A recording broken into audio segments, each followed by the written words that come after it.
दोस्तों नमस्कार, ये है मार्गदर्शन फॉर सिविल सर्विसेज। मैं अनुराग चौधरी।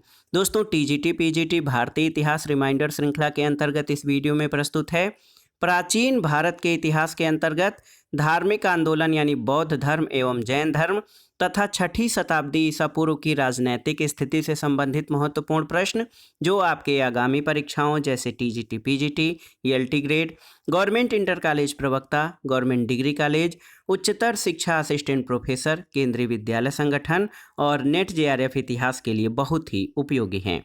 तो आइए शुरू करते हैं धार्मिक आंदोलन तथा छठी शताब्दी ईसा पूर्व की राजनैतिक स्थिति से संबंधित महत्वपूर्ण वन लाइनर रिवीजन नोट्स। पहले हम धार्मिक आंदोलन से संबंधित प्रश्नों को देखेंगे। पहला प्रश्न है दोस्तों, परशुराम, कृष्ण, बिंबिसार और उदयन में से वह जो जैन परंपरा के 22वें तीर्थंकर नेमिनाथ से संबंधित थे। तो उत्तर है कृष्ण। दोस्तों नेमिनाथ जैन धर्म के 22वें तीर्थंकर थे। 22वें तीर्थंकर नेमिनाथ को जैन धर्म में श्री कृष्ण के समकालीन और उनका चचेरा भाई माना जाता है। अगला प्रश्न है दोस्तों, जैन धर्म, बौद्ध धर्म, शैव संप्रदाय और आजीवक में से वह जिससे वीर निर्वाण युग संबंधित है। तो उत्तर है वीर निर्वाण युग दोस्तों जैन धर्म से संबंधित है। आप जान लीजिए 24वें जैन तीर्थंकर भगवान महावीर स्वामी के निर्वाण को ये स्मरण कराता है और कालानुक्रमिक गणना की सबसे पुरानी प्रणालियों में से एक है। इसका प्रयोग आज भी भारत में किया जाता है। अगला प्रश्न है दोस्तों, मक्खल गोशाल, पूरन कश्यप, पकुध कात्यायन और अजित केश कंबलिन में से वह जो महावीर जैन के शिष्य के रूप में संबंधित थे। तो उत्तर है मक्खल गोशाल। दोस्तों मक्खल गोशाल प्रारंभ में महावीर के शिष्य थे, लेकिन बाद में मतभेद के चलते इन्होंने महावीर की शिष्यता त्याग आजीवक नामक स्वतंत्र संप्रदाय की स्थापना की थी और ये संप्रदाय लगभग 1002 ईस्वी तक बना रहा। इनका मत नियतिवाद कहा जाता है, जिसके अनुसार संसार की प्रत्येक वस्तु भाग्य द्वारा पूर्व नियंत्रित और संचालित होती है। अगला प्रश्न है दोस्तों, ब्राह्मणों और श्रमणों को सांप और नेवले की तरह शाश्वत दुश्मन किसने कहा है। तो उत्तर है पतंजलि ने। दोस्तों पतंजलि ने अपने महाभाष्य में ब्राह्मणों और श्रमणों को सांप और नेवले की तरह शाश्वत दुश्मन कहा है। पाणिनि के बारे में जान लेते हैं। ये संस्कृत भाषा के प्रसिद्ध और श्रेष्ठ व्याकरणाचार्य थे। अष्टाध्यायी संस्कृत व्याकरण पर लिखी गई इनकी प्रसिद्ध कृति है और पतंजलि दोस्तों व्याकरण महाभाष्य के रचयिता हैं। और इसी तरह अगर आप जानेंगे अश्वघोष ये संस्कृत के प्रथम बौद्ध कवि थे। अश्वघोष सम्राट कनिष्क के दरबार में रहते थे और अश्वघोष की प्रसिद्ध रचना बुद्ध चरित है। अगला प्रश्न सही सुमेलन से संबंधित है। देखिए पीतल की बुद्ध की मूर्ति ये कांगड़ा से प्राप्त हुई है। कांसे की बुद्ध की मूर्ति सुल्तानगंज से, बैठे हुए बुद्ध की मूर्ति मानकुंवर से और पार्श्वनाथ की मूर्ति का संबंध भोजपुर से है। अगला प्रश्न है दोस्तों, आजीवक संप्रदाय का संस्थापक कौन था। तो मक्खल गोशाल। दोस्तों मक्खल गोशाल ये आजीवक संप्रदाय के संस्थापक थे। ये पहले महावीर के शिष्य थे, लेकिन बाद में कुछ वैचारिक मतभेद हो जाने से इन्होंने एक स्वतंत्र आजीवक संप्रदाय की स्थापना की थी। अगला प्रश्न है बुद्ध का अर्थ क्या होता है।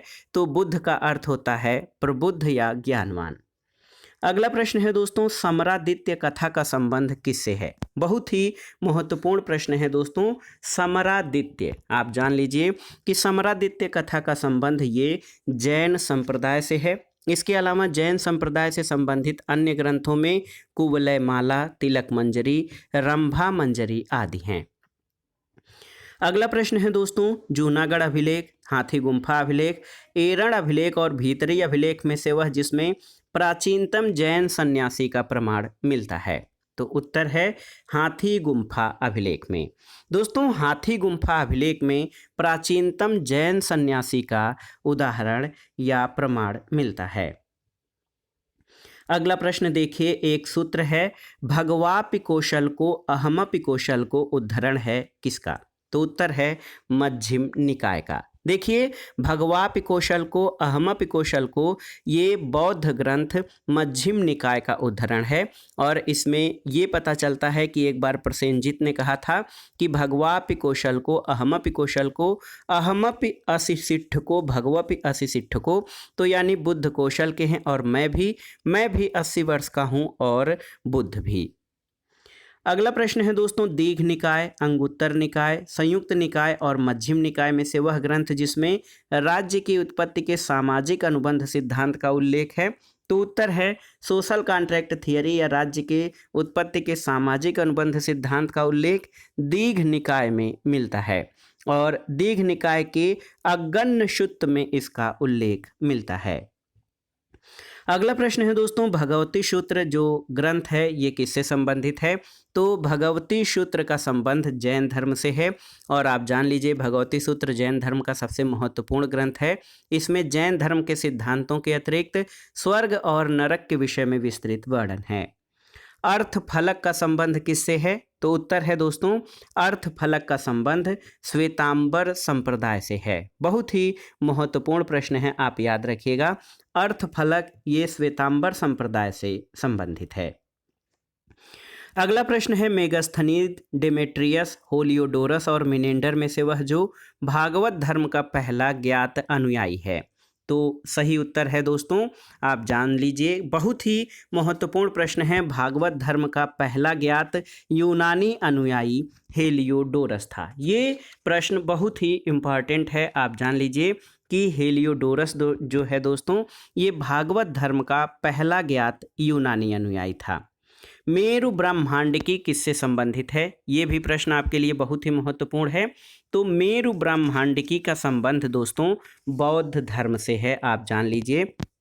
और आप जानिए कि दोस्तों बौद्ध पाठ्य के अनुसार पर्वत मेरु के चतुर्दिक ही भौतिक और आध्यात्मिक ब्रह्मांड की कल्पना है, इसलिए मेरु ब्रह्मांडिकी बौद्ध धर्म से संबंधित है। अगला प्रश्न है दोस्तों, जैन धर्म के प्रथम तीर्थंकर कौन थे। तो उत्तर है जैन धर्म के प्रथम तीर्थंकर भगवान ऋषभ देव थे। और आप जान लीजिए जैन धर्म संस्कृत के जिन शब्द से बना है, इसका अर्थ होता है विजेता। और जैन महात्माओं को निर्ग्रंथ और जैन संस्थापकों को तीर्थंकर कहा गया है। जैन धर्म के प्रथम तीर्थंकर ऋषभ देव अथवा आदिनाथ थे। और ऋषभ देव और अरिष्टनेमि का उल्लेख दोस्तों ऋग्वेद में भी मिलता है। 23वें तीर्थंकर जैन धर्म के पार्श्वनाथ, जबकि 24वें और अंतिम तीर्थंकर भगवान महावीर स्वामी थे। दोस्तों आप जान लीजिए कि जैन संस्थापकों को तीर्थंकर कहा गया है, जैन महात्माओं को निर्ग्रंथ कहा गया है। जैन धर्म में कुल 24 तीर्थंकर माने गए हैं और इसमें महावीर स्वामी जैन धर्म के 24वें और अंतिम तीर्थंकर थे। इनका जन्म वैशाली के निकट कुंडग्राम या कुंडलपुर में हुआ था। अब आइए कुछ अन्य महत्वपूर्ण तथ्यों को देख लेते हैं। स्यादवाद का संबंध किससे है। तो जैन धर्म से। अनेकांतवाद विशेष लक्षण है किसका, जैन धर्म का। 4 आर्य सत्य यानी चतुर्याम, पंच महायज्ञ और पंच महाव्रत में से वह जो महावीर की शिक्षा का विशेष नाम है। तो महावीर की शिक्षा को पंच महाव्रत के नाम से जानते हैं। देखिए, सत्य, अहिंसा, अपरिग्रह और ब्रह्मचर्य में से वह व्रत जिसे महावीर ने जोड़ा था। तो उत्तर है ब्रह्मचर्य। अगला प्रश्न है दोस्तों, महावीर जैन ने अपने उपदेशों के प्रचार के लिए किस भाषा का प्रयोग किया था।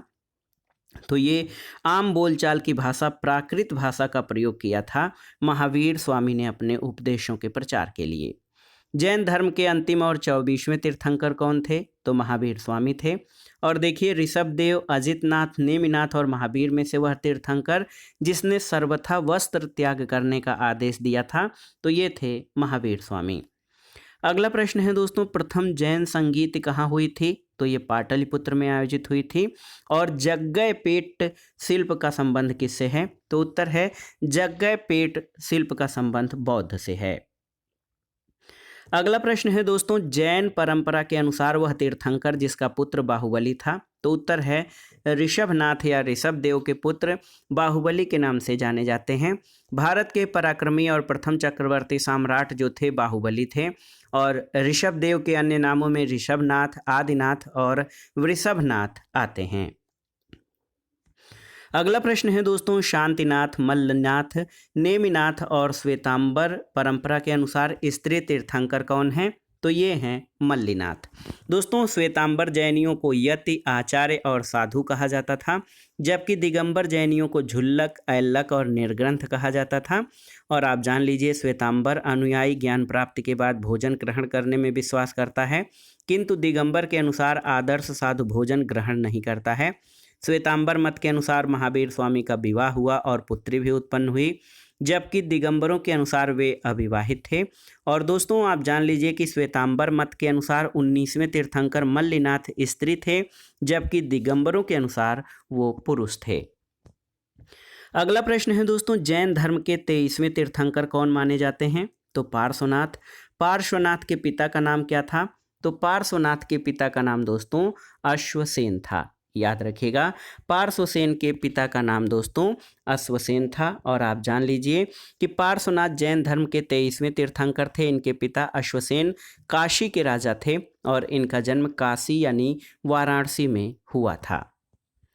अगला प्रश्न है दोस्तों, आप देखिए, अहमदाबाद, बड़ोदरा, बनारस और पावापुरी में से वह स्थान जहाँ के रहने वाले 23वें तीर्थंकर पार्श्वनाथ थे, तो ये काशी यानी वाराणसी के रहने वाले थे। अगला प्रश्न है दोस्तों, 23वें जैन तीर्थंकर का जन्म कहाँ हुआ था? तो काशी में हुआ था। और देखिए, ब्रह्मचर्य, अहिंसा, अस्तेय और सत्य में से वह जो पार्श्वनाथ द्वारा उपदिष्ट चतुर्याम में शामिल नहीं था। तो उत्तर है ब्रह्मचर्य चतुर्याम में शामिल नहीं था। और पार्श्वनाथ की शिक्षाएं 4 थीं। ये थीं सत्य, अहिंसा, अस्तेय और अपरिग्रह। इसमें ब्रह्मचर्य को भगवान महावीर ने जोड़ा था। अगला प्रश्न है, तीर्थंकर महावीर का जन्म कहाँ हुआ था? तो याद रखिएगा, कुंडग्राम में तीर्थंकर महावीर का जन्म हुआ था। महावीर स्वामी जो जैन धर्म के 24वें और अंतिम तीर्थंकर थे, इनका जन्म वैशाली के निकट कुंडग्राम में लगभग 599 ईसा पूर्व में हुआ था। इनकी मृत्यु मल्ल गणराज्य के पावापुरी में 527 ईसा पूर्व के लगभग 72 वर्ष की आयु में हुई थी। महावीर स्वामी की माता त्रिशला ये वैशाली के लिच्छवी गणराज्य के प्रमुख चेटक की बहन थीं। इनके पिता सिद्धार्थ गिरात्रिक क्षत्रियों के संघ के प्रधान थे और महावीर स्वामी के बड़े भाई नंदिवर्धन थे। अगला प्रश्न है दोस्तों, महावीर को सर्वोच्च ज्ञान यानी कैवल्य की प्राप्ति कहाँ हुई थी? तो जृंभिक ग्राम में दोस्तों 12 वर्ष की कठोर तपस्या और साधना के बाद ऋजुपालिका नदी के तट पर एक साल वृक्ष के नीचे महावीर को कैवल्य यानी पूर्ण ज्ञान प्राप्त हुआ था। इसके बाद वे केवलिन कहलाए थे। अगला प्रश्न है दोस्तों, बहुत ही महत्वपूर्ण है कि वह नदी जिसके तट पर महावीर स्वामी को कैवल्य प्राप्त हुआ था, तो ये थी ऋजुपालिका नदी। अगला प्रश्न है, त्रिशला, महामाया, सुनंदा और गौतमी में से महावीर की माता का नाम क्या था? तो ये था त्रिशला। चंदना, खेमा, सुजाता और त्रिशला में से वह जो महावीर स्वामी के भिक्षुणी संघ की प्रधान थी, तो ये थी चंदना। अगला प्रश्न है दोस्तों, स्यादवाद में कुल कितनी संभावनाएं होती हैं आपको बताना है। तो स्यादवाद में, जो कि जैन धर्म का प्रमुख दर्शन है, स्यादवाद में दोस्तों 7 संभावनाएं होती हैं। और आप जान लीजिए, स्याद अस्ति, स्यात् नास्ति, स्याद अस्ति च नास्ति, स्याद अव्यक्तम, स्याद अस्ति च अव्यक्तम, स्याद नास्ति च अव्यक्तम च स्याद अस्ति व नास्ति व च अव्यक्तम च, ये सभी 7 संभावनाएं होती हैं स्यादवाद में। अगला प्रश्न है दोस्तों, जैन साहित्य को क्या कहा जाता है? तो उत्तर है जैन साहित्य को आगम कहा जाता है। और बौद्ध, जैन, वैष्णव और शैव धर्म में से त्रिरत्न में विश्वास कौन सा धर्म करता है? तो उत्तर है त्रिरत्न में जैन धर्म का विश्वास है। याद रखिएगा दोस्तों, त्रिरत्न में जैन धर्म विश्वास करता है। अगला प्रश्न है, आगम के अंतर्गत कितने उपांग हैं? तो याद रखिएगा 12 उपांग हैं आगम के अंतर्गत। अगला प्रश्न बौद्ध धर्म से संबंधित है। बौद्ध धर्म का वह संप्रदाय जिसका अनुयायी कनिष्क था। तो दोस्तों कनिष्क बौद्ध धर्म के महायान शाखा का अनुयायी था। अगला प्रश्न है, भद्रबाहु, गर्दभिल्ल, स्थूलभद्र और देवर्धिगण में से वह जिसने प्रथम जैन समिति आहूत की थी। तो उत्तर है स्थूलभद्र ने दोस्तों प्रथम जैन समिति का आयोजन कराया था। अगला प्रश्न है, जैन धर्म का ईश्वर के प्रति विचार कैसा था? तो याद रखिएगा, जैन धर्म दोस्तों ईश्वर में अविश्वास करता है। अगला प्रश्न है, ध्यान, भजन, मुद्रा और श्रवण में से जैन धर्म के अनुसार कायोत्सर्ग क्या है? तो मुद्रा एक यौगिक ध्यान भी है और ये कायोत्सर्ग भी है। अगला प्रश्न है दोस्तों, द लाइट ऑफ एशिया पुस्तक किसकी लिखी हुई है? तो द लाइट ऑफ एशिया पुस्तक एडविन एर्नाल्ड की पुस्तक है। बहुत ही महत्वपूर्ण पुस्तक है द लाइट ऑफ एशिया, जो कि एडविन एर्नाल्ड के द्वारा लिखी गई है। और आप जान लीजिए दोस्तों, एडविन एर्नाल्ड की पुस्तक द लाइट ऑफ एशिया बौद्ध ग्रंथ ललित विस्तर पर आधारित है और इस ग्रंथ में बुद्ध की जीवनी का वर्णन है। अगला प्रश्न है, द लाइट ऑफ एशिया किस ग्रंथ पर आधारित है? तो ये बौद्ध ग्रंथ ललित विस्तार पर आधारित है। अगला प्रश्न है, बोधगया, कुशीनगर, कपिलवस्तु और राजगीर में से गौतम बुद्ध ने महापरिनिर्वाण प्राप्त किया था कहाँ पर? तो ये कुशीनगर में। अगला प्रश्न है, नेमिनाथ, पार्श्वनाथ, सिद्धार्थ और भद्रबाहु में लुम्बिनी किसका जन्म स्थान है? तो दोस्तों लुम्बिनी ये सिद्धार्थ का जन्म स्थान है। दोस्तों गौतम बुद्ध का जन्म कपिलवस्तु के निकट लुम्बिनी यानी नेपाल की तराई में 563 ईसा पूर्व में हुआ था। इनके पिता शुद्धोधन कपिलवस्तु के शाक्यगढ़ के प्रधान थे और माता महामाया अथवा माया देवी कोलीय गणराज्य या कोलीय वंश की कन्या थीं। गौतम बुद्ध बचपन में सिद्धार्थ के नाम से जाने जाते थे। 29 वर्ष की अवस्था में इन्होंने गृह त्याग किया, जिसे बौद्ध ग्रंथों में महाभिनिष्क्रमण की संज्ञा दी गई और 483 ईसा पूर्व में कुशीनारा यानी मल्ल गणराज्य की प्रथम राजधानी में 80 वर्ष की आयु में गौतम बुद्ध की मृत्यु हो गई थी और इसको महापरिनिर्वाण कहा जाता है। और आप जान लीजिए, गौतम बुद्ध की पत्नी का नाम यशोधरा था, जो कि शाक्य कुल की कन्या थी और गौतम बुद्ध का पालन पोषण इनकी मौसी महाप्रजापति गौतमी ने किया था। अगला प्रश्न है, पूर्वी उत्तर प्रदेश, नेपाल, उत्तरी बिहार और बंगाल में से वह स्थान जहां गौतम बुद्ध का जन्म स्थान लुम्बिनी है। तो लुम्बिनी नेपाल में स्थित है।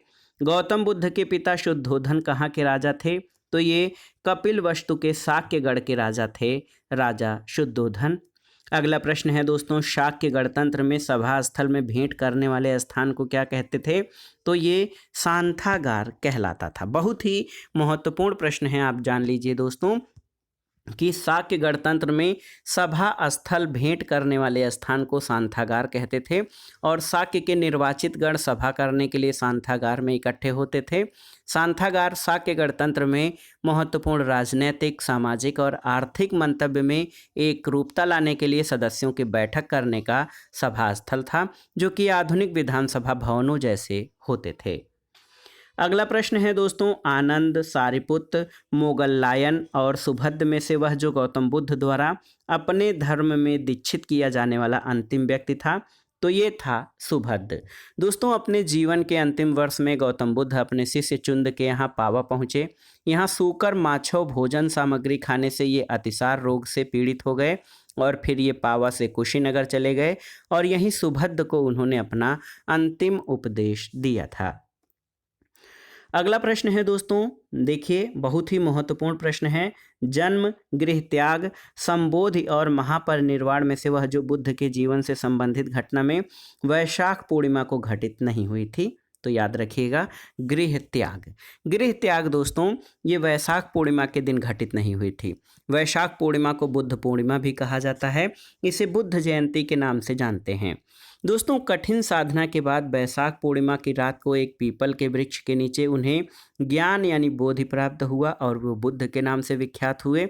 पूर्णिमा के दिन ही गौतम बुद्ध का स्वर्गारोहण समारोह भी मनाया जाता है और मान्यता है कि इसी दिन भगवान बुद्ध को बुद्धत्व की प्राप्ति हुई थी और बुद्ध के जीवन में गृह त्याग की घटना वैशाख पूर्णिमा को नहीं हुई थी। तो याद रखिएगा, गौतम बुद्ध का जन्म, संबोधि और महापरिनिर्वाण ये वैशाख पूर्णिमा के दिन हुआ था। अगला प्रश्न है दोस्तों, बौद्ध धर्म का परम लक्ष्य क्या है? तो उत्तर है निर्वाण। ये बौद्ध धर्म का परम लक्ष्य है। अगला प्रश्न है, बनारस, कुशीनगर, सारनाथ और गया में से बुद्ध को ज्ञान कहाँ प्राप्त हुआ था? तो गया में बुद्ध को ज्ञान प्राप्त हुआ था। सिद्धार्थ ने गया में पीपल वृक्ष के नीचे समाधि लगाई थी और कठोर तपस्या के बाद 35 वर्ष की आयु में वैशाख पूर्णिमा की रात उन्हें ज्ञान प्राप्त हुआ था। ज्ञान प्राप्ति के बाद वे बुद्ध कहलाए। बुद्ध का एक अन्य नाम तथागत मिलता है, जिसका अर्थ है सत्य है ज्ञान जिसका, और इनका एक अन्य नाम शाक्य मुनि भी मिलता है। अगला प्रश्न है दोस्तों, धम्म चक्र प्रवर्तन किससे संबंधित है? तो ये बौद्ध धर्म से संबंधित है। धर्म चक्र प्रवर्तन बौद्ध धर्म से संबंधित है और ज्ञान प्राप्ति के बाद गौतम बुद्ध ने अपने मत का प्रचार प्रारंभ किया। उर्वेला में वे सबसे पहले ऋषिपत्तनम यानी वर्तमान में वाराणसी के निकट सारनाथ आए। वहां उन्होंने 5 ब्राह्मण सन्यासियों को पहला उपदेश दिया और इस प्रथम उपदेश को बौद्ध धर्म में धर्म चक्र प्रवर्तन कहा जाता है। अगला प्रश्न है दोस्तों, ऋषिपत्तनम, बोधगया, श्रावस्ती और पाटलिपुत्र में से वह स्थान जहां पर भगवान बुद्ध ने अपना पहला उपदेश दिया था, तो ये है ऋषिपत्तनम। अगला प्रश्न है, वैशाली, सारनाथ, बोधगया और राजगृह में से गौतम बुद्ध ने अपना प्रथम धर्मोपदेश कहाँ दिया था? तो वाराणसी में, सारनाथ में। कुछ अन्य महत्वपूर्ण तथ्यों को और देख लेते हैं। वैशाली, कपिलवस्तु, कौशाम्बी और उज्जैनी में से वह स्थान जिसकी यात्रा बुद्ध ने नहीं की थी, तो उत्तर है दोस्तों उज्जैनी। उज्जैनी की यात्रा बुद्ध ने नहीं की थी। अगला प्रश्न है दोस्तों, देखिए श्रावस्ती कहाँ पर स्थित है? तो ये अचिरावती नदी के तट पर श्रावस्ती स्थित है। और आप जान लीजिए दोस्तों श्रावस्ती के बारे में कि गौतम बुद्ध ने सर्वाधिक वर्षा काल श्रावस्ती में व्यतीत किया था। बुद्ध के सर्वाधिक प्रवचन और उनके अनुयायी भी श्रावस्ती में हुए थे। जेतवन विहार, मल्लिकाराम विहार और न्यूग्रोथाराम विहार श्रावस्ती में स्थित थे। श्रावस्ती कौशल की राजधानी थी जो कि अचिरावती यानी राप्ती नदी के तट पर स्थित थी। अगला प्रश्न है, थेरवाद या स्थिवरवाद कहा जाता है किसको? तो बौद्ध धर्म के हीनयान शाखा को थेरवाद व स्थिवरवाद कहा जाता है। हैमवत संप्रदाय किसकी एक शाखा थी? तो यह महासांघिक की एक शाखा थी, हैमवत संप्रदाय। अगला प्रश्न है दोस्तों, प्रथम बौद्ध संगीत का अध्यक्ष कौन था? तो उत्तर है महाकश्यप। दोस्तों बहुत ही महत्वपूर्ण प्रश्न है। प्रथम बौद्ध संगीत जो है या प्रथम बौद्ध परिषद बुद्ध की मृत्यु के तत्काल बाद राजगृह की सप्तपर्णी गुफा में हुई थी। इस समय मगध का राज शासक अजातशत्रु था और इस संगीत या इस परिषद की अध्यक्षता महाकश्यप ने की थी। इसमें बुद्ध के प्रमुख शिष्य आनंद और उपालि भी उपस्थित थे। इसमें बुद्ध की शिक्षाओं का संकलन हुआ और उन्हें सुत्त और विनय नामक पिटकों में विभाजित किया गया। आनंद और उपालि ने धर्म और विनय के प्रमाण माने गए। तो आनंद और उपालि, आनंद को धर्म का और उपालि को विनय का प्रमाण माना गया था। अगला प्रश्न है दोस्तों, वह शासक जिसके काल में तृतीय बौद्ध संगीत आयोजित की गई थी? तो उत्तर है अशोक के शासनकाल में तृतीय बौद्ध संगीत का आयोजन मोगलपुत्र तिस्य की अध्यक्षता में पाटलिपुत्र में हुआ था। याद रखिएगा, तृतीय बौद्ध संगीत का अध्यक्ष मोगलपुत्र तिस्य था। अगला प्रश्न है, प्रथम बौद्ध संगीत का आयोजन किस शासक के शासनकाल में किया गया था? तो अजातशत्रु के शासनकाल में। और बौद्ध धर्म से संबंधित चतुर्थ बौद्ध संगीत के अध्यक्ष कौन थे? तो ये थे वसुमित्र। और बौद्ध धर्म से संबंधित चतुर्थ बौद्ध संगीत का आयोजन ईस्वी की प्रथम शताब्दी में कनिष्क के शासनकाल में वसुमित्र की अध्यक्षता में कश्मीर के कुंडल वन में हुआ था। और एक महत्वपूर्ण तथ्य जान लीजिए कि चतुर्थ बौद्ध संगीत में ही बौद्ध धर्म हीनयान और महायान 2 शाखाओं में विभाजित हो गया था। अगला प्रश्न है दोस्तों, चतुर्थ बौद्ध संगीत का आयोजन कहाँ हुआ था? तो चतुर्थ बौद्ध संगीत का आयोजन कनिष्क के शासनकाल में कश्मीर के कुंडल वन में हुआ था। अगला प्रश्न है दोस्तों, सारनाथ, कुशीनगर, बोधगया और श्रावस्ती में से गौतम बुद्ध ने सर्वाधिक वर्षा काल कहाँ व्यतीत किया था? तो श्रावस्ती में। महावीर स्वामी, शंकराचार्य, रामानुजाचार्य और गौतम बुद्ध में शाक्य मुनि के नाम से कौन जाना जाता है? तो दोस्तों गौतम बुद्ध को शाक्य मुनि के नाम से भी जाना जाता है। अगला प्रश्न है, यशोधरा, महामाया, बिंबा और गौतमी में से बौद्ध धर्म को स्वीकार करने वाली पहली महिला कौन थी? तो ये थी गौतमी। अगला प्रश्न है दोस्तों, वह शासक जिसके काल में द्वितीय बौद्ध संगीत का आयोजन हुआ था, तो ये था कालाशोक। दोस्तों कालाशोक के शासनकाल में द्वितीय बौद्ध संगीत का आयोजन हुआ था। अगला प्रश्न है, द्वितीय बौद्ध संगीत के अध्यक्ष कौन थे, तो सर्वकामी द्वितीय बौद्ध संगीत के अध्यक्ष थे। दोस्तों प्रथम बौद्ध संगीत की अध्यक्षता महाकश्यप ने की थी, द्वितीय बौद्ध संगीत की अध्यक्षता सर्वकामी ने, जबकि तृतीय बौद्ध संगीत की अध्यक्षता मोगलपुत तिस ने की थी और चतुर्थ बौद्ध संगीत की अध्यक्षता वसुमित्र ने की थी। अगला प्रश्न है दोस्तों, वह अभिलेख जिसमें गौतम बुद्ध के शरीर अवशेषों पर स्तूप निर्माण का प्रमाण मिलता है, तो ये पिपराहवा अभिलेख से। और देखिए बिंबिसार, अजातशत्रु, उदयभद्र और अनिरुद्ध में से वह शासक जिसके काल की घटना बुद्ध का महापरिनिर्वाण थी, तो ये था अजातशत्रु। दोस्तों बुद्ध का महापरिनिर्वाण अजातशत्रु के शासन काल में हुआ था। अगला प्रश्न है दोस्तों, बौद्ध धर्म के अंतर्गत माध्यमिक दर्शन के प्रतिपादक कौन थे, तो उत्तर है नागार्जुन। दोस्तों बौद्ध धर्म के अंतर्गत माध्यमिक संप्रदाय के जो संस्थापक थे, प्रतिपादक थे, ये थे नागार्जुन। मध्यमिकारिका किसकी रचना है, तो उत्तर है नागार्जुन की रचना है दोस्तों मध्यमिकारिका। आप जान लीजिए बौद्ध धर्म के अंतर्गत माध्यमिकवाद अथवा शून्यवाद मत के प्रवर्तक नागार्जुन हैं। मध्यमिक कारिका, शून्यताप सप्तति और विग्रह व्यावर्तनी इनकी प्रसिद्ध रचनाएं हैं और बहुत ही महत्वपूर्ण है दोस्तों। और आप जान लीजिए कि बौद्ध धर्म के अंतर्गत माध्यमिक दर्शन के प्रतिपादक नागार्जुन थे। अगला प्रश्न है दोस्तों, दीघ निकाय, विनय पिटक, अभिधम्म पिटक और विभाषा पिटक में संघ जीवन के नियम किसमें प्राप्त होते हैं, तो आप जान लीजिए विनय पिटक में संघ जीवन के नियम हैं। सुत्त पिटक में किसका संग्रह है, तो बुद्ध के उपदेशों का संग्रह दोस्तों सुत्त पिटक में है।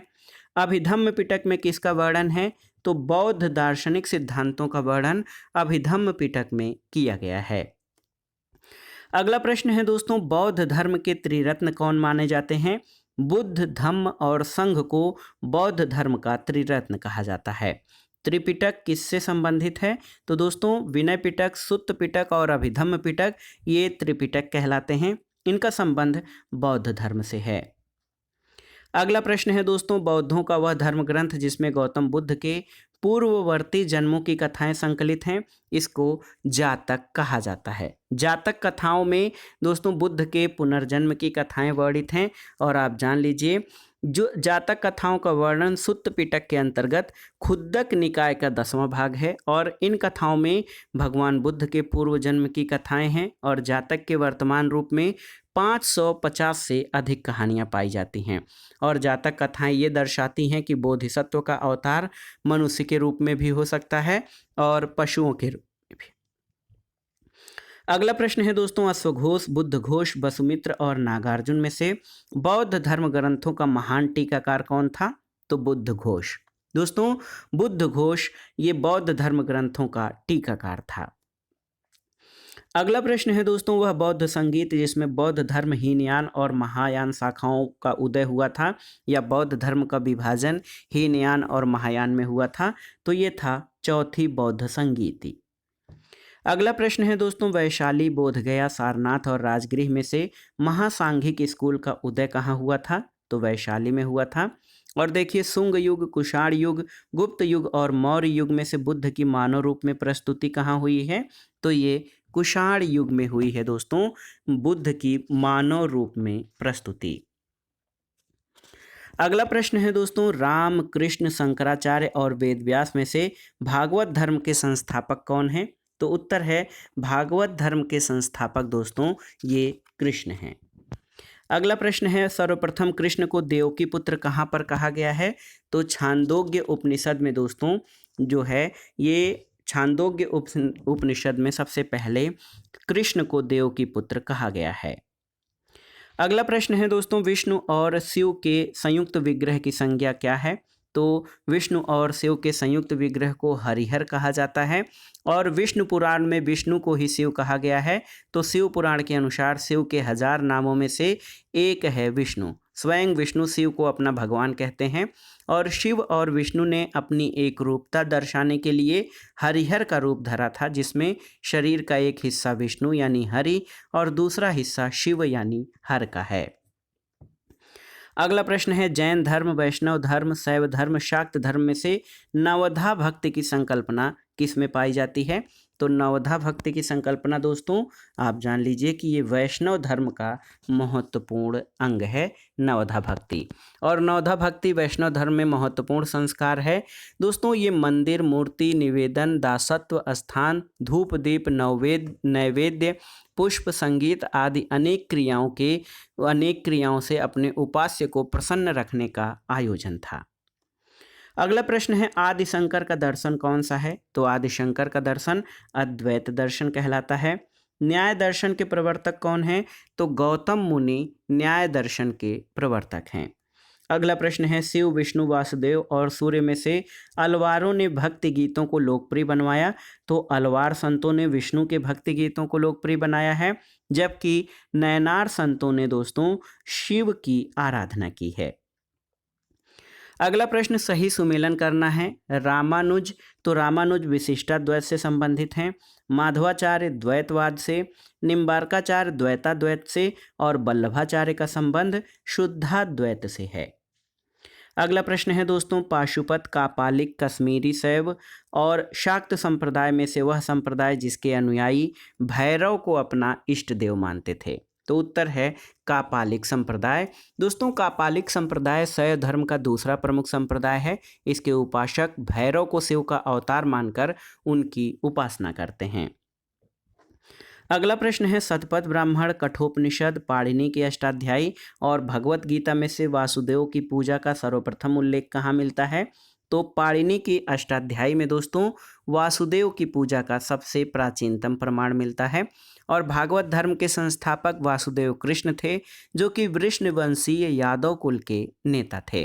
और छांदोग्य उपनिषद में श्री कृष्ण का उल्लेख सबसे पहले मिलता है और उसमें कृष्ण को देवकी का पुत्र और ऋषि घोर अंगिरस का शिष्य बताया गया है। अगला प्रश्न है दोस्तों, भारत में लिंगायत संप्रदाय कहाँ पर लोकप्रिय था? तो ये दक्षिणी भारत में। चतुर्व्यूह किससे संबंधित है? तो दोस्तों चतुर्व्यूह जो है ये वैष्णव धर्म से संबंधित है। और पांचरात्र धर्म के 5 वीर वासुदेव, संकर्षण, प्रद्युम्न, अनिरुद्ध और सांब की पूजा का विधान इसमें था। 5वें वीर देवता सांब को ईरानी सूर्य संप्रदाय से संबंधित हो जाने के कारण इनको पृथक कर दिया गया और 4 अन्य वीरों को विष्णु के मूल व्यूह के रूप में स्वीकार किया गया है और वैष्णव धर्म में इसे चतुर्व्यूह कहा जाता है। अगला प्रश्न है दोस्तों, पाशुपत संप्रदाय का मुख्य देवता कौन थे?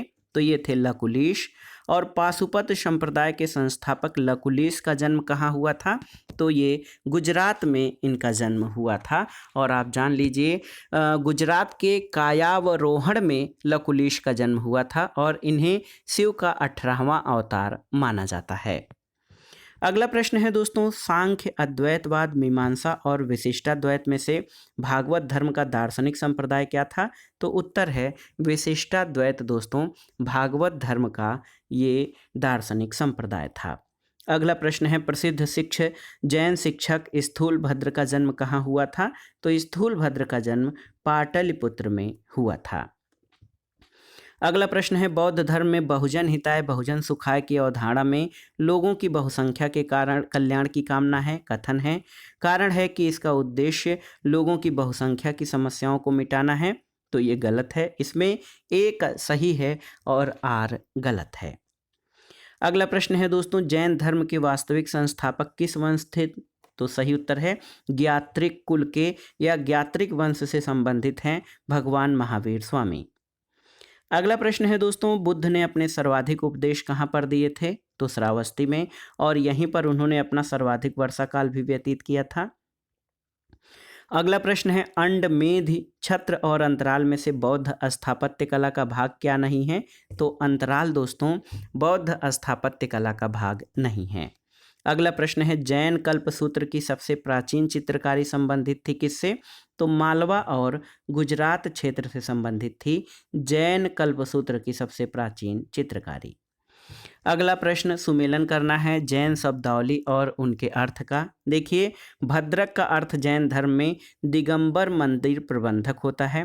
क्षुल्लक दिगंबर जैन मूर्ति के दीक्षा संस्कार की आरंभिक अवस्था को कहते हैं। श्रावक जैन उपासक को श्रावक कहते हैं। और यति यति श्वेतांबर भिक्षु जो धार्मिक दिनचर्याओं का अच्छी तरह से पालन करते हैं, इनको यति कहा जाता है। अगला प्रश्न है दोस्तों, महायान बौद्ध धर्म के प्रमुख लक्षण क्या हैं? तो ये बुद्ध की प्रतिमा की पूजा, स्थानीय पंथों का आत्मसातीकरण और बोधिसत्व की अवधारणा, ये महायान बौद्ध धर्म के प्रमुख लक्षण हैं।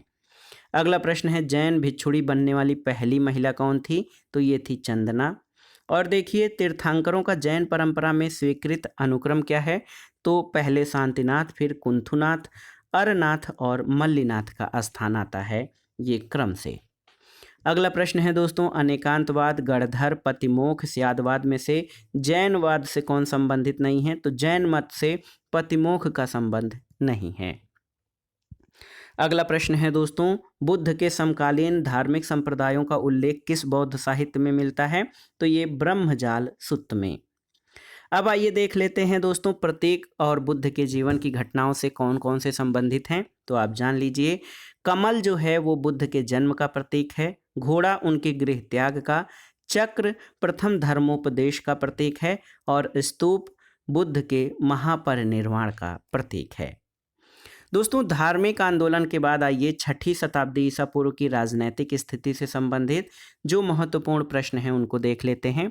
अंगुत्तर निकाय, महावस्तु, दीघ निकाय और भगवती सूत्र में से वह ग्रंथ जो 16 महाजनपदों की सूची नहीं प्रदान करता है? तो उत्तर है दीघ निकाय। दोस्तों, दीघ निकाय में 16 महाजनपदों की सूची नहीं प्राप्त होती है। और आप जान लीजिए, बौद्ध ग्रंथ अंगुत्तर निकाय, जैन ग्रंथ भगवती सूत्र और महावस्तु में 16 महाजनपदों की सूची मिलती है।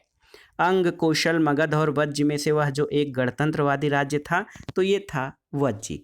दोस्तों, आप जान लीजिए कि वज्जी जो है ये एक गणतंत्रवादी राज्य था और छठी शताब्दी ईसा पूर्व में धार्मिक क्रांति हुई थी। लोगों में सामाजिक, आर्थिक और राजनैतिक जीवन में परिवर्तन हुआ था। और आप जान लीजिए, बौद्ध ग्रंथ अंगुत्तर निकाय में 16 महाजनपदों का वर्णन मिलता है और इसमें 2 प्रकार के राज्य थे। एक तो राजतंत्र, इसमें राज्य का अध्यक्ष राजा होता था, जबकि गणतंत्र में राज्यों का शासन राजा द्वारा न होकर गण अथवा संघ के द्वारा होता था। वज्ज और मल्ल जो है ये 2 गणतंत्र थे। अगला प्रश्न है दोस्तों, अश्मक, अवंती, चेद, मत्स्य में से सबसे दक्षिणी महाजनपद कौन था? तो सबसे दक्षिणी महाजनपद अस्मक था और अस्मक महाजनपद एकमात्र महाजनपद था जो दक्षिण भारत में स्थित था। इसकी राजधानी पोतन या पोटिल या इसको पैठन कहा जाता है और ये गोदावरी नदी के तट पर स्थित था। इस महाजनपद की स्थापना इक्ष्वाकु वंशु शासकों ने किया था। अगला प्रश्न है, गंगा घाटी में कुल कितने महाजनपद थे? तो याद रखिएगा, 16 महाजनपदों में से 10 महाजनपद गंगा घाटी में स्थित थे। बुद्ध के समय अवंती जनपद का राजा कौन था? तो ये था प्रद्योत। 16 महाजनपद काल में वज्ज संघ की राजधानी क्या थी? तो याद रखिएगा, महाजनपद काल में वज्ज संघ की राजधानी वैशाली थी।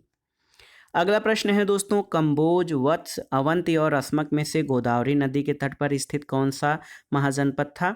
तो अश्मक। दोस्तों, अश्मक महाजनपद दक्षिण भारत में गोदावरी नदी के तट पर स्थित था। अगला प्रश्न है, प्रसेनजित कहाँ का राजा था? तो याद रखिएगा, प्रसेनजित दोस्तों ये कौशल का राजा था और वर्तमान अवध क्षेत्र जो अयोध्या मंडल है ये प्राचीन काल में कौशल महाजनपद के अंतर्गत आता था और ये उत्तर में नेपाल से लेकर दक्षिण में सई नदी और पश्चिम में पंचाल से लेकर पूर्व में गंडक नदी तक फैला हुआ था।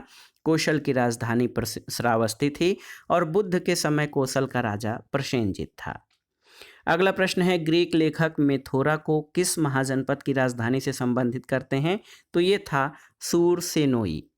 अगला प्रश्न है, आम्रपाली किसकी पुत्री थी? तो उत्तर है वैशाली के एक मुखिया की पुत्री थी आम्रपाली।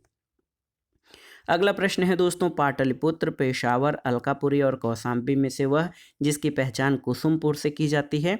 तो उत्तर है पाटलिपुत्र। दोस्तों, पाटलिपुत्र की पहचान जो है वो कुसुमपुर से की जाती है।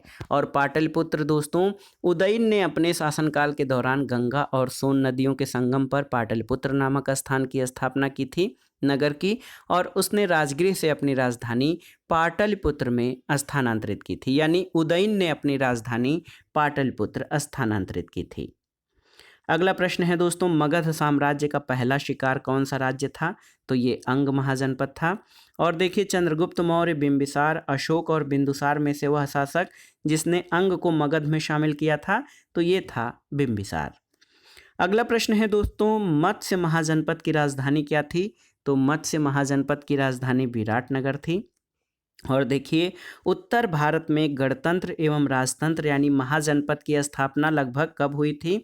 तो 600 ईसा पूर्व, यानी 6ठी शताब्दी ईसा पूर्व में उत्तर भारत में गणतंत्र और राजतंत्र यानी महाजनपदों की स्थापना हुई थी। अगला प्रश्न है दोस्तों, कंबोज, अवंती, पांचाल और मत्स्य जनपदों में से राजस्थान में कौन सा महाजनपद स्थित था?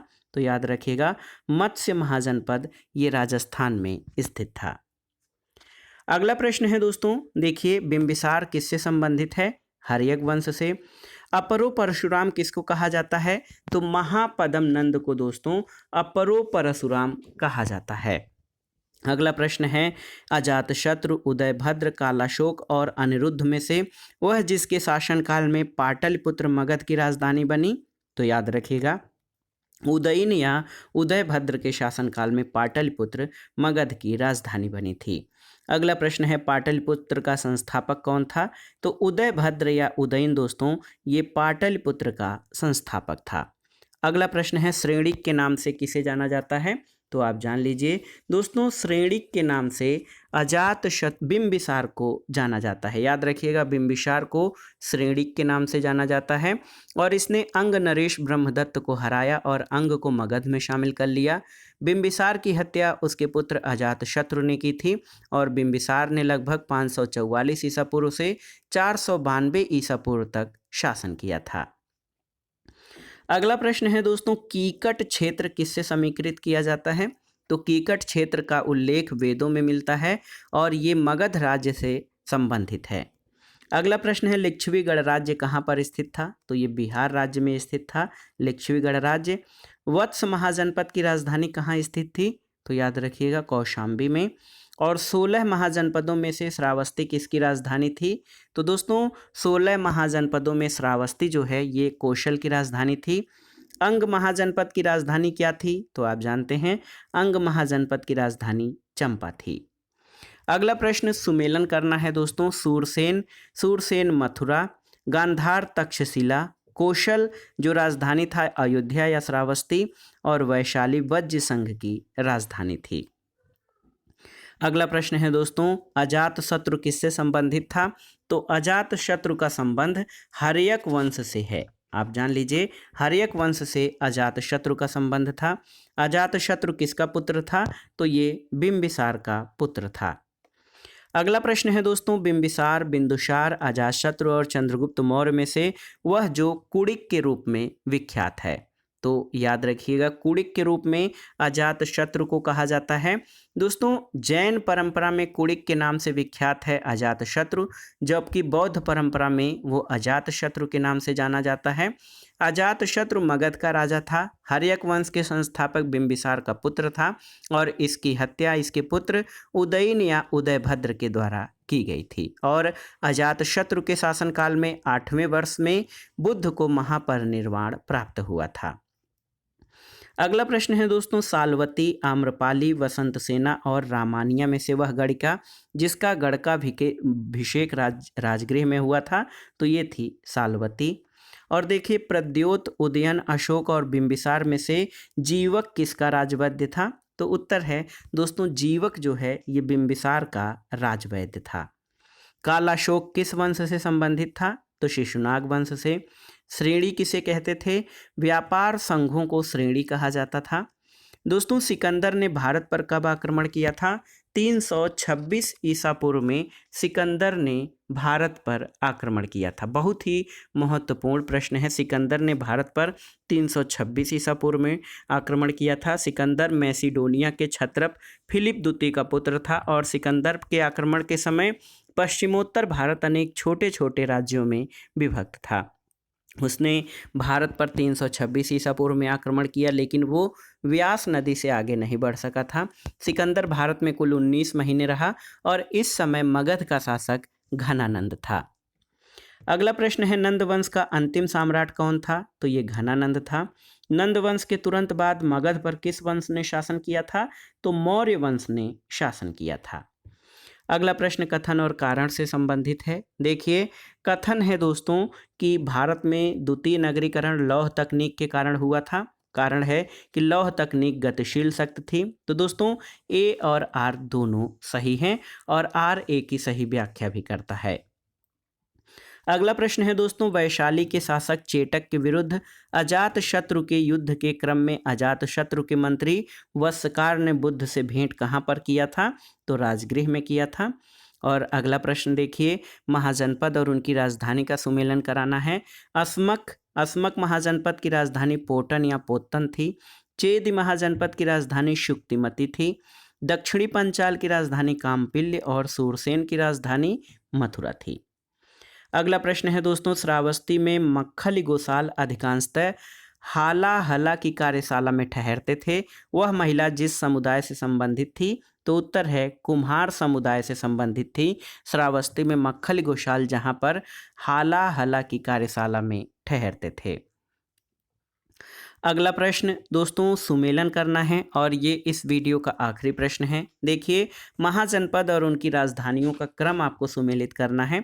इसमें पांचाल महाजनपद की राजधानी अहिच्छत्र थी। मत्स्य की राजधानी बैराट, कौशल महाजनपद की राजधानी श्रावस्ती और मगध महाजनपद की राजधानी गिरिवज्र थी। तो दोस्तों ये था आज का वीडियो टीजीटी पीजीटी भारतीय इतिहास रिमाइंडर श्रृंखला के अंतर्गत। इसमें हमने प्राचीन भारत के इतिहास के अंतर्गत धार्मिक आंदोलनों में जैन धर्म और बौद्ध धर्म तथा 6वीं शताब्दी ईसा पूर्व की राजनैतिक स्थिति, महाजनपदों से संबंधित महत्वपूर्ण प्रश्नों को कवर किया। दोस्तों इस बारे में और अधिक जानकारी के लिए आप हमारे चैनल मार्गदर्शन फॉर सिविल सर्विसेज के प्लेलिस्ट में जीके जीएस खंड में आप जाकर भारत में धार्मिक आंदोलन यानी बौद्ध धर्म और जैन धर्म से संबंधित महत्वपूर्ण प्रश्नों को और 16 महाजनपदों से संबंधित अन्य प्रश्नों को विस्तार में पढ़ सकते हैं। इसके अलावा दोस्तों इस वीडियो के डिस्क्रिप्शन बॉक्स में मैं उन दोनों वीडियो का लिंक भी दे दूंगा। इस वीडियो के बाद उन दोनों वीडियो को आप विस्तार में देख सकते हैं। वहां से आपको कुछ अन्य महत्वपूर्ण तथ्य भी आपको समझ में और जानकारी में आ जाएंगे। तो वीडियो आपको कैसा लगा हमें कमेंट बॉक्स में ज़रूर बताइएगा।